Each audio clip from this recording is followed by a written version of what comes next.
नमस्कार दोस्तों। स्वागत है आप सभी का मेरी कहानियों में।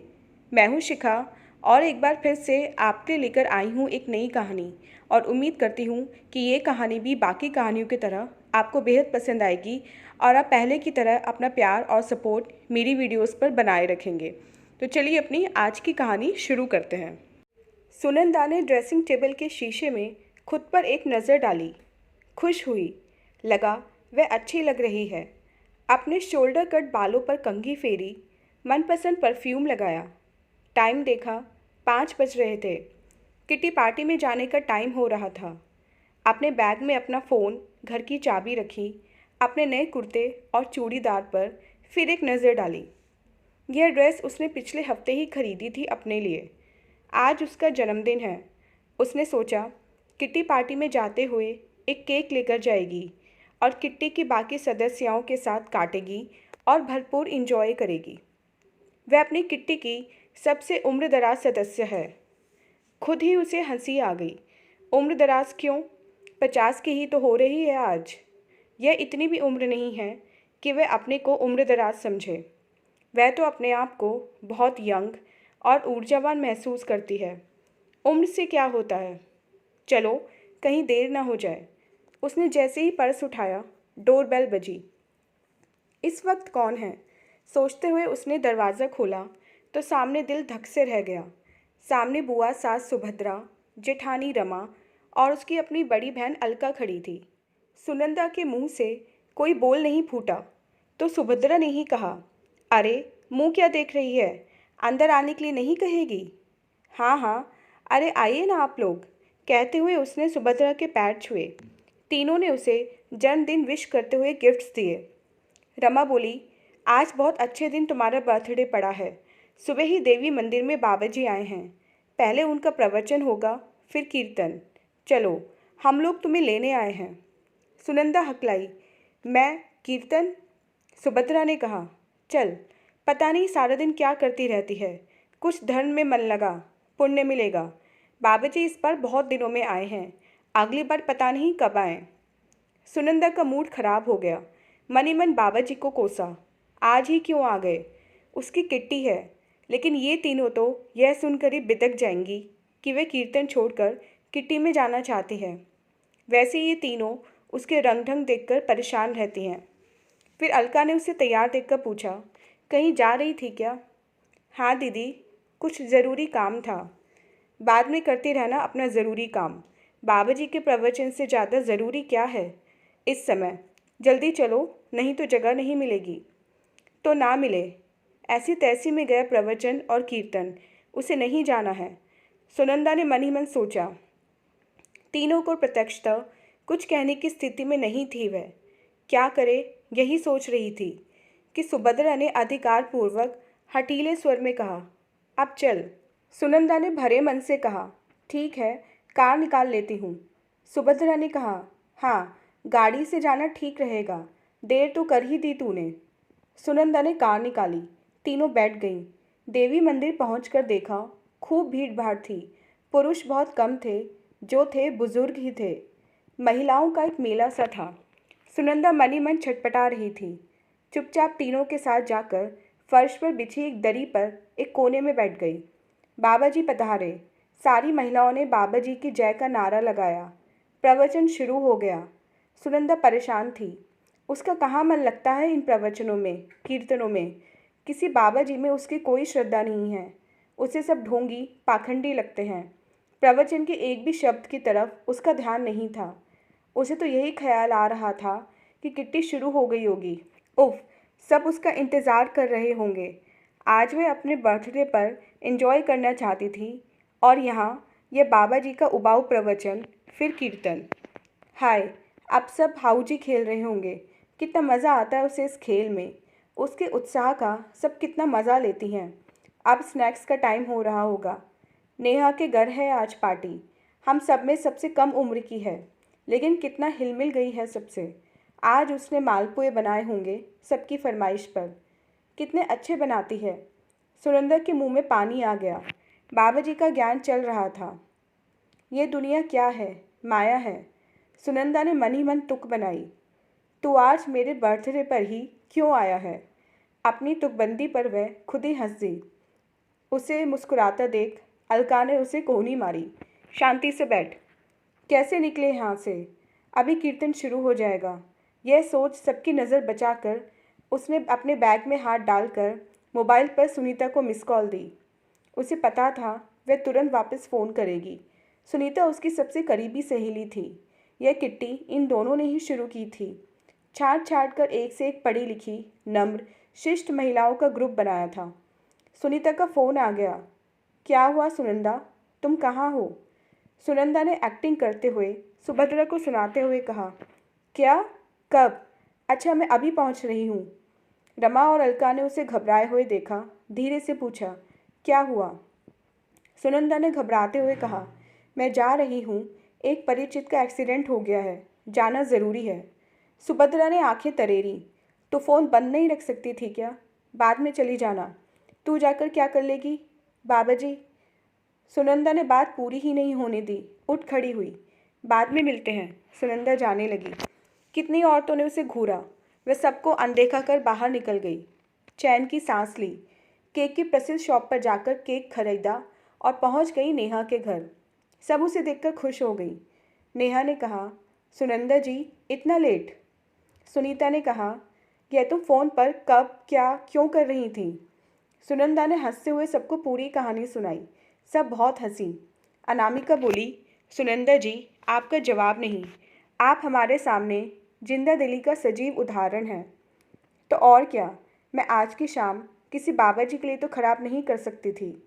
सबने पूछा, क्यों, आज कुछ खास है क्या?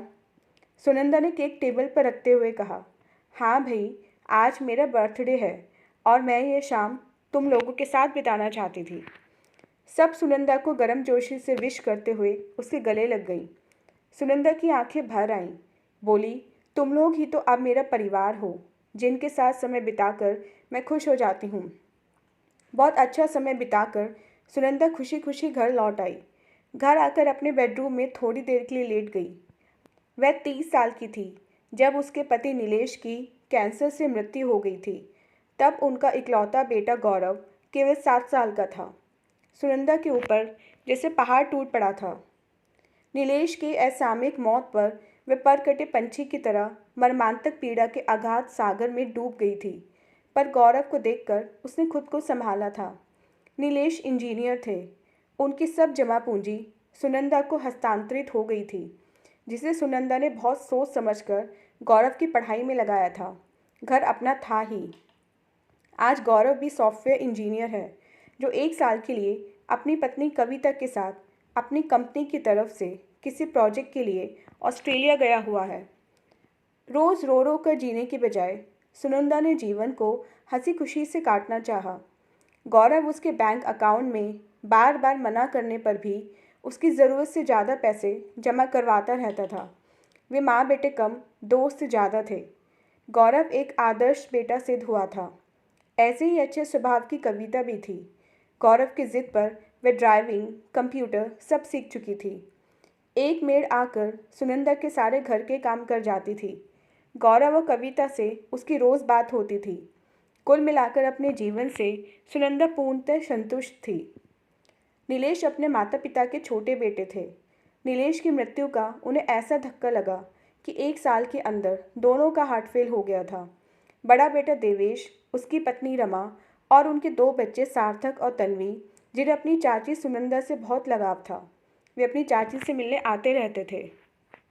अलका का भी कुछ ही दिन पहले पूना ट्रांसफ़र हुआ था। इन सब का साथ सुनंदा को अच्छा लगता था, लेकिन वह तब परेशान हो जाती जब ये तीनों उसे किसी न किसी कीर्तन या सत्संग में ले जाने के लिए तैयार रहती, और उसकी इन सब चीज़ों में कोई रुचि नहीं थी। वह इन लोगों का अपमान भी नहीं करना चाहती थी, क्योंकि नीलेश की मृत्यु के समय इन सब ने उसे बहुत भावनात्मक सहारा दिया था, जिसे वह भूली नहीं थी। सुनंदा लेटे लेटे सोच रही थी कि वह अपना जीवन पुण्य कमाने के लिए किसी धार्मिक आयोजन में नहीं बिता सकती। वह वही करेगी जो उसे अच्छा लगता है, जिससे उसके मन को खुशी मिलती है। नीलेश भी तो अंतिम समय तक उससे यही कहते रहे कि वह हमेशा खुश रहे, अपनी जिंदा दिली कभी नहीं छोड़े। वह थी भी तो शुरू से ऐसी हंसमुख, मिलनसार, बेहद सुंदर, अपने कोमल व्यवहार से सबके दिल में जगह बनाने वाली। सुभद्रा बुआ का तो उसे समझ आता था। पुराने ज़माने की बुजुर्ग महिला थी। उनके पति की मृत्यु हो चुकी थी। अपने बेटे बहू के साथ रहती थी। उनकी बहू को उनकी कितनी भी ज़रूरत हो, वे हमेशा किसी न किसी प्रवचन या सत्संग में अपना समय बिताती थी। सुनंदा से वे कभी कभी नाराज़ हो जाती थी। कहती, सुनंदा क्यों अपना परलोक खराब कर रही हो? नीलेश तो चला गया, अब तुम्हें धर्मकर्म में ही मन लगाना चाहिए, मन शांत रहेगा। सुनंदा कभी तो उनकी उम्र और रिश्ते का लिहाज करके चुप रह जाती, कभी प्यार से कहती, बुआ जी, मन की शांति के लिए मुझे किसी के प्रवचन की ज़रूरत नहीं है। सुनंदा को रमा और अलका पर मन ही मन गुस्सा आता। इस जमाने की पढ़ी लिखी औरतें होकर कैसे अपना समय किसी बाबा जी के लिए खराब करती हैं, लेकिन वो यही कोशिश करती ये तीनों उसे अपने साथ ना ले जाने पाए। अगले दिन वे नाश्ता करके फ्री हुई। रोज़ की तरह उसने वैक्यूम सेट किया और गौरव और कविता से बात करने लगी। ऑस्ट्रेलिया के समय के अनुसार गौरव लंच करने इस समय घर आता था तो सुनंदा से ज़रूर बात करता था। दोनों से बात करके सुनंदा का मन पूरा दिन खुश रहता था। गौरव ने पूछा, माँ कैसा रहा कल बर्थडे? सुनंदा ने प्रवचन और किट्टी का किस्सा सुनाया तो गौरव बहुत हंसा। बोला, माँ आपका जवाब नहीं, आप हमेशा ऐसी रहना। और थोड़ी बहुत बातचीत के बाद सुनंदा रोज़ के काम निपटाने लगी। शारीरिक रूप से वह बहुत चुस्त दुरुस्त स्मार्ट थी। किसी को अंदाज़ा नहीं होता था कि वह 50 की हो गई है। वह MA B.Ed थी। एक दिन नेहा शाम को आई। कहने लगी, संडे को हमारी पहली मैरिज एनिवर्सरी की वेस्ट इन में पार्टी है, आपको ज़रूर आना है। सुनंदा ने सहर्ष निमंत्रण स्वीकार किया। थोड़ी देर इधर उधर की गप्पे मारकर नेहा चली गई। संडे को पूरा ग्रुप वेस्ट इन पहुंचा। पार्टी अपने पूरे शबाब पर थी। लॉन में चारों ओर पेड़ों और सलीके से कटी झाड़ियों पर टंगी छोटे छोटे बल्बों की झालरें बहुत सुंदर लग रही थीं। जुलाई का महीना था। बारिश की वजह से प्रोग्राम अंदर हॉल में ही था, जो बहुत अच्छी तरह सजा हुआ था। सबने नेहा और उसके पति विपिन को बहुत सी शुभकामनाएं और गिफ्ट्स दिए। सबसे मिलने मिलाने का सिलसिला चलता रहा। नेहा ने सबको अपने माता पिता सास ससुर से मिलवाया और अंत में एक सौम्य, स्मार्ट और आकर्षक व्यक्ति को अपने साथ लेकर आई और सबसे मिलवाने लगी। ये मेरे देव मामा हैं, अभी इनका ट्रांसफ़र पूना में ही हो गया है, बाकी सब तो कल ही चले जाएंगे, ये हमारे साथ ही रहेंगे। देव ने सबको हाथ जोड़कर नमस्ते की। अपनी आकर्षक मुस्कुराहट और बातों से उन्होंने सबको प्रभावित किया। डिनर हो गया। सुनंदा घर जाना चाहती थी। 12 बज रहे थे। किसी को घर जाने की जल्दी नहीं थी। सुनंदा ने नेहा और विपिन से विदा ली और बाहर निकल आई। थोड़ी दूरी पहुंची थी कि अचानक उसकी कार रुक गई। बारिश बहुत तेज थी। उसने बहुत कोशिश की लेकिन कार स्टार्ट नहीं हुई। वह परेशान हो गई। पहले ऐसा कभी नहीं हुआ था।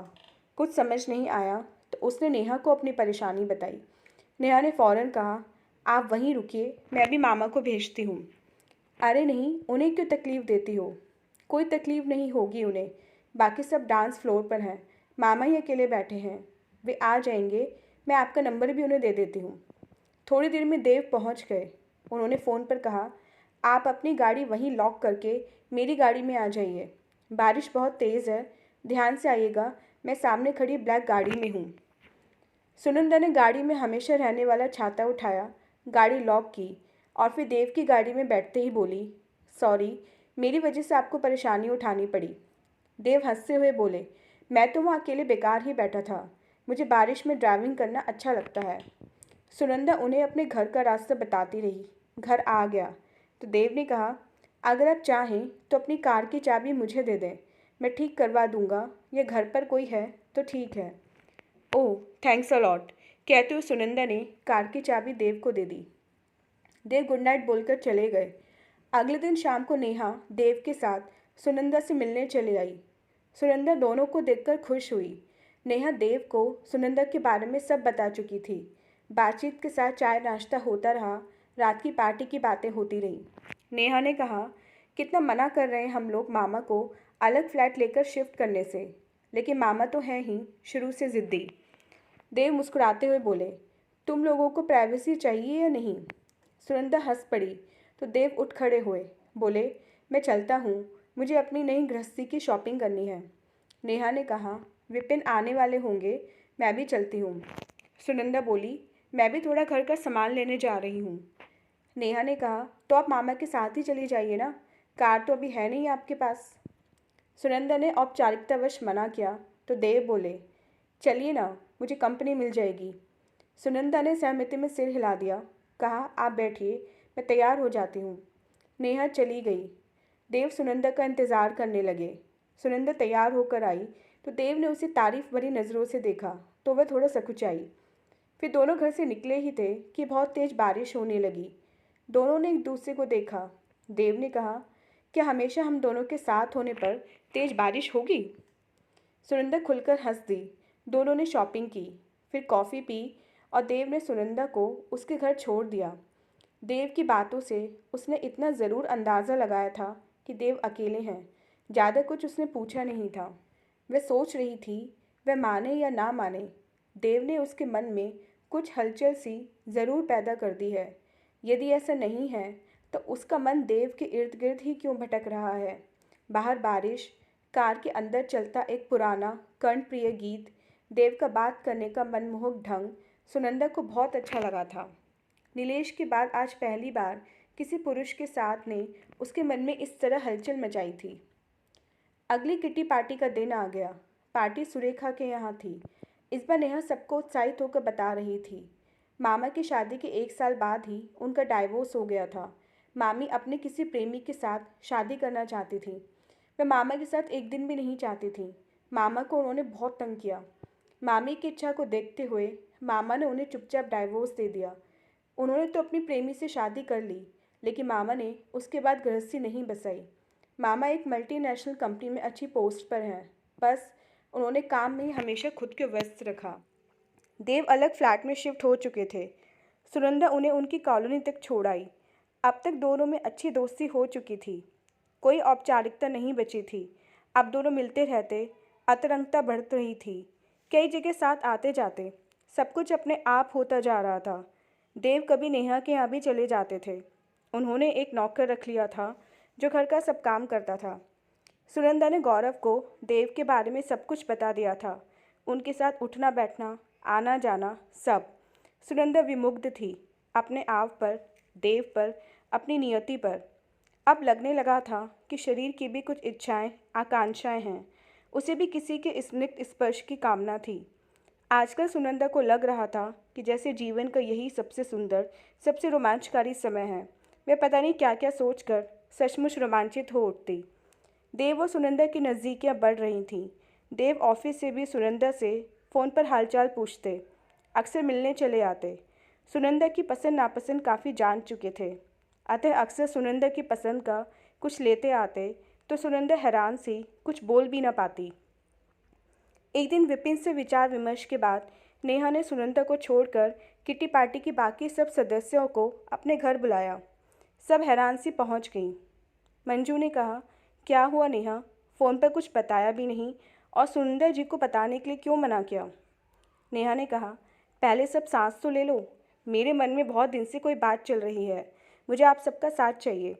अनीता ने कहा, जल्दी कहो नेहा। नेहा ने गंभीरतापूर्वक बात शुरू की, सुनंदा जी और मेरे देव मामा को आपने कभी साथ देखा है?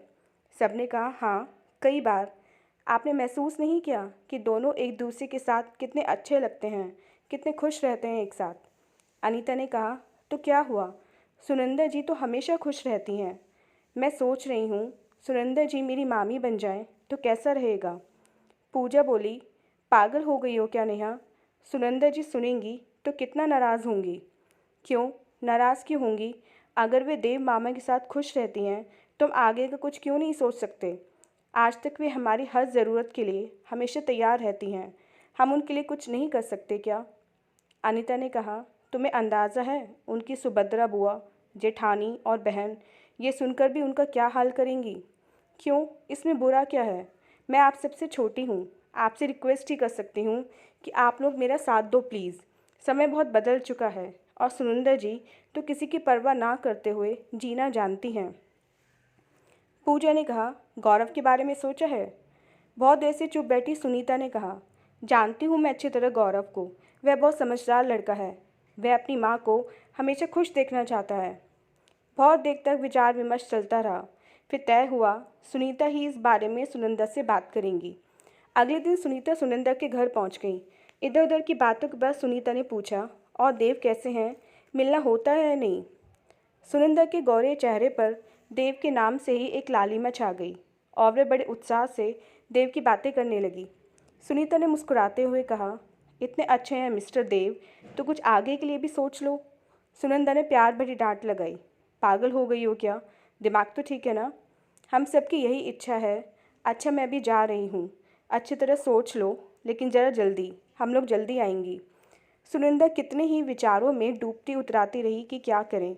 मन तो यही चाहता है देव को अपने जीवन में शामिल कर ले सदा के लिए, पर अब गौरव क्या कहेगा? सुभद्रा बुआ, रमा और अलका क्या कहेंगी? वह रात भर करवटें बदलती रही। बीच बीच में आंख लगी भी तो देव का चेहरा दिखाई देता रहा। उधर विपिन और नेहा ने देव से बात की। उम्र के इस मोड़ पर उन्हें भी किसी साथी की ज़रूरत महसूस होने लगी थी। देव के मन में भी जीवन के सारे संघर्ष झेल कर भी हंसी मुस्कुराती सुनंदा अपनी जगह बना चुकी थी। कुछ देर सोचकर देव ने भी अपनी स्वीकृति दे दी।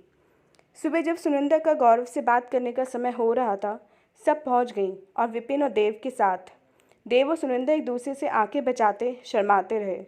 सुनीता ने कहा, सुनंदा तुम हटो, मैं गौरव से बात करती हूँ। और फिर वेबकैम पर सुनीता ने गौरव को सब कुछ बताया। सुनंदा बहुत संकोच के साथ गौरव के सामने आई तो गौरव ने कहा, यह क्या माँ, इतनी अच्छी बात मुझे ही सबसे बाद में पता चल रही है। सुनंदा की आंखों से भावातिरेक में अश्रुधारा बह निकली। वे कुछ बोल ही नहीं पाई। सुनीता ने ही गौरव का परिचय देव से करवाया।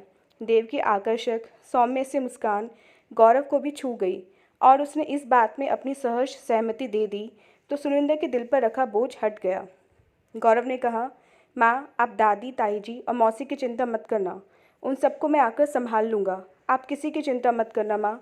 आप अपना जीवन अपने ढंग से जीने के लिए पूरी तरह स्वतंत्र हैं। मुझे तो अभी छुट्टी नहीं मिल पाएगी, लेकिन आप मेरे लिए देर मत करना। गौरव की बातें सुनंदा को और मजबूत बना गईं। थोड़ी देर चाय नाश्ता कर सब सुनंदा को गले लगाकर प्यार करती हुई अपने अपने घर चली गई। नेहा, विपिन और देव रह गए। विपिन ने कहा, अब देर नहीं करेंगे, कल ही मैरिज रजिस्ट्रार के ऑफिस में चलते हैं। अगले दिन सुनंदा तैयार हो रही थी। सालों पहले नीलेश की दी हुई लाल साड़ी निकाल कर पहनने का मन हुआ। फिर सोचा, नहीं, कोई लाइट कलर पहनना चाहिए। मन को ना सही, शरीर को उम्र का लिहाज करना ही चाहिए। वह कुछ सिहर गई। क्या देव को उसके शरीर से भी उम्मीदें होंगी?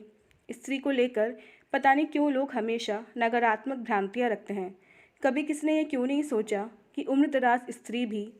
आगे कुछ सोचने से पहले ही वे खुद ही हंस दी। उम्र दराज, उम्र से क्या होता है? फिर नीलेश का चेहरा अचानक आंखों को धुंधला कर गया। नीलेश उसे हमेशा खुश देखना चाहते थे और बस अब वह खुश थी। सारे संदेहों तर्क वितर्कों में डूबते उतराते वे जैसे ही तैयार हुई, डोरबेल बजी। सुनंदा ने गेट खोला। देव उसे ले जाने आ गए थे। तो दोस्तों, ये थी हमारी आज की कहानी। उम्मीद करती हूँ ये कहानी आपको पसंद आई होगी। मिलते हैं अपनी नेक्स्ट वीडियो में इससे नेक्स्ट कहानी के साथ। तब तक के लिए आज्ञा दीजिए। धन्यवाद।